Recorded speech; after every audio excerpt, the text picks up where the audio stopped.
चक्क रमा बाळ मामाकडे जायला नको म्हणत होती. बघा आता काय झाले रमाला.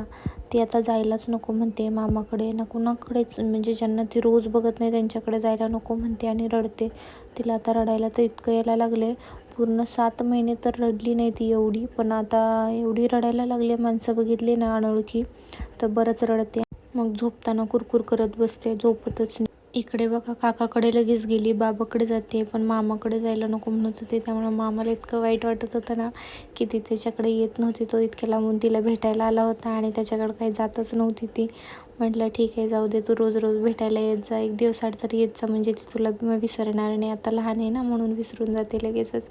तर मग आणि योगेशला खायचं होतं माझ्या हातची अंडा करी, म्हणून मग तो मला म्हणत होता दीदी अंडा करी करून घे. मग साहिलला मी अंडे वगैरे आणायला लावले होते. मग तो अंडे वगैरे घेऊन आला आणि मग इकडे आम्ही जेवण बनवायला स्टार्ट केलं. योगेशच मदत करत होता मला आज. मग मस्त इकडे कांदा तळायला घेतला, मसाला वगैरे बनवून घेतला होताच मी, आणि इकडे अंडे पण शिजायला टाकले होते. योगेश म्हटला थांब मीच मसाला वगैरे तळून देतो तुला छान असा, आणि त्याने इतका पसारा केला होता.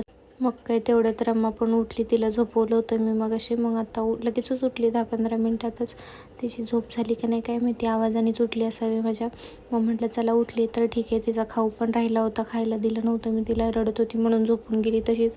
मग फ्रेश गाजर आणले होते. आधी मी खाऊन बघितलं गोड आहे का, तर गोड होतं छानच. तर प्रत्येक गोष्ट रमाला द्यायच्या अगोदर मी टेस्ट करून बघते.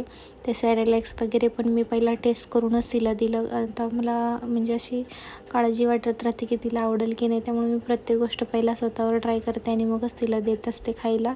इकडे रमुल्या पण उठून आला होता माझ्याकडं बसायला, कारण की बाहेर मामा होता तर ती त्याला बघून रडत होती. म्हटलं चल आता मीच घेऊन उभी राहते तुला इथं. स्वयंपाक करत करत मी तिच्याबरोबर थोडंसं खेळत वगैरे होते. मम्मीने योगेशकडं पालकच्या पुऱ्या पाठवल्या होत्या. मम्मीला खूप आठवण झालेली की दीदीला द्यायच्या होत्या पालकाच्या पुऱ्या, कारण की मला खूप आवडतात. आणि बरोबर योगेश पण आला होता त्यामुळे त्याच्याकडं पाठवून दिल्या. मग इकडे मी रमाचा पण खाऊ तयार केला होता. थोडं थंड झाल्यानंतर मग मी तिला चारून घेतलं, आणि इकडे मी मैद्याच्या रोट्या तयार करणार होते. त्याला आवडतात म्हणून मग मी मैदा वगैरे पीठ मळून घेतलं होतं मैद्याचं, आणि त्याला रोट्या वगैरे तयार करून घेतल्या.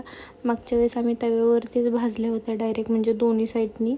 तर ह्या वेळेस म्हटलं आपण डायरेक्ट गॅसवर, एक साईडनी तव्यावर आणि दुसरी असं डायरेक्ट गॅसवरती असं भाजून बघूयात कशी टेस्ट येते, म्हणजे कडक होत आहेत की नाही. त्यासाठी मग अशा ट्राय केल्या तर छान झाल्या होत्या आणि कडक पण झाल्या होत्या. तर ॲनिव्हर्सरीला आम्ही केक कट केला नव्हता, कारण की खूपच उशीर झाला होता, त्यामुळं म्हटलं राहू दे.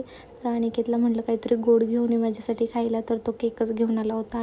म्हटलं जाऊ देत आता ॲनिव्हर्सरीचा केक आत्ताच कापून घेऊयात, आणि स्वतःच खायला लागला, मला देतच नव्हता आणि नंतर मग मला दिला. तर भेटू नेक्स्ट व्लॉगला. Okay bye.